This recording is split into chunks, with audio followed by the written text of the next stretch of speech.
Apple has just updated the Apple TV 4K with a brand new remote and some new internals which allows it to play 4K HDR at 60 frames per second. So let's unbox this thing. So the storage option I went for is the 64 gigabytes, only because I wanted a little bit more storage. Plus, Apple don't typically update these things very often, so it's always better to kind of just get the maximum storage that you can, because you're going to be keeping it for at least a few years, because they don't update this thing like every year.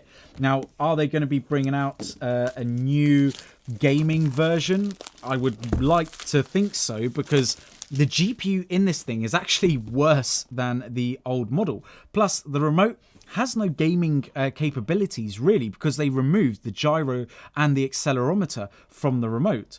But apart from that, it's got some new internals, like I mentioned, so the A12 processor with thread support. So the box looks pretty much the same as the old one.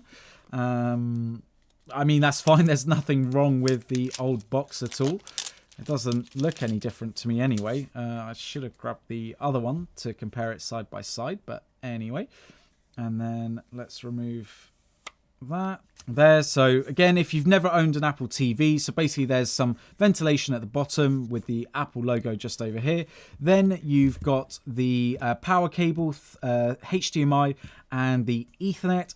No audio output, which kind of sucks because I do like audio outputs in my streaming devices, but this one doesn't come with it. I wonder why. Oh yes, because Apple wants you to pair it up with the HomePod, but the HomePod doesn't exist anymore. Well, they still sell it while stocks last, but yeah, it'll be interesting to see what they replace that with.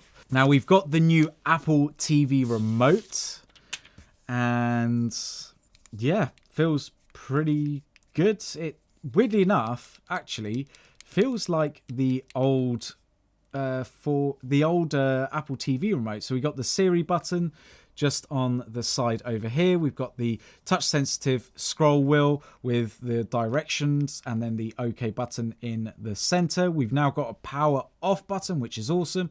Back, you know, Apple TV, play, mute. Finally, we've got a mute button. Amazing. And then the volume up and down. Yeah, I'm really excited for that mute button, because the amount of times I kept doing that on the old one, yeah, that sucked. And then in the box, you get not what you think. You don't get a HDMI cable.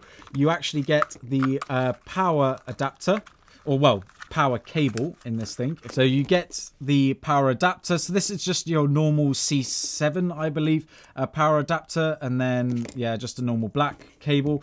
Luckily, they haven't changed the power adapter in this, so I'll just plug mine in because I don't need to, you know, reuse this. So that'll just stay in the box. And then we've got some literature, and then the charging cable for the remote itself. But again, to be honest, you've probably got a whole bunch of lightning cables lying around, so that again will just stay in there. I'm excited to hook this up to my TV and give you guys my full review. So that's the unboxing of the Apple TV 4K. Be sure to hit that subscribe button, because I will be doing a full rundown and review of the new Apple TV 4K and tell you how it's like to live with compared to the old Apple TV, see if I see any slowdowns when I do play games. But just to let you know, this does have support for the PS5 and Xbox controllers, so you don't need to worry too much in terms of using the remote,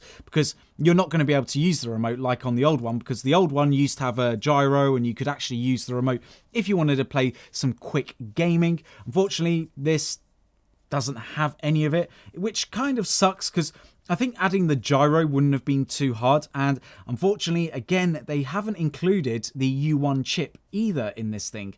So it's a bit strange that this remote is actually firstly cheaper than the old remote to buy outright, and just to let you know, this remote does work with the old Apple TV as well. So if you think that you don't need the thread support, or you're not really bothered about the 4K HDR at 60 frames per second, then don't buy this. I'll tell you that for now. Just buy the £60 remote and you're all good. If you actually find the old remote frustrating, which I did, then this is going to be a good option. But yeah, it just sucks that they didn't put the U1 chip in it for the Find My feature, or even just a little speaker, because having the U1 chip would have been nice, but just add a little speaker to this thing, because then I can just press a button, play the sound, and then, oh, look, I found it. Because let's be honest, playing a sound from the Apple TV remote would actually probably be more useful than just having the U1 chip, because the amount of times you lose this thing, and it's normally stuck in, you know, the sofa or just buried somewhere else in the house. Playing the remote, having a speaker in the remote, probably would solve about 90% of the situations where you actually lose this thing. And then maybe 10% using the U1 chip if, for example, like your kid or something has run off with it, and it's nowhere in the living room at all, and maybe even buried in the garden. I did hear a story about someone's kid actually burying one of these in the garden for whatever reason. But anyway, I will be doing a full review, so hit that subscribe button so you don't miss out on that. But if you can't wait to watch more content from me, you guys know what to do. Just click on one of these 2 videos. You're absolutely going to love them. Anyway, everyone, look after yourselves, and I'll see you in the next video. Bye.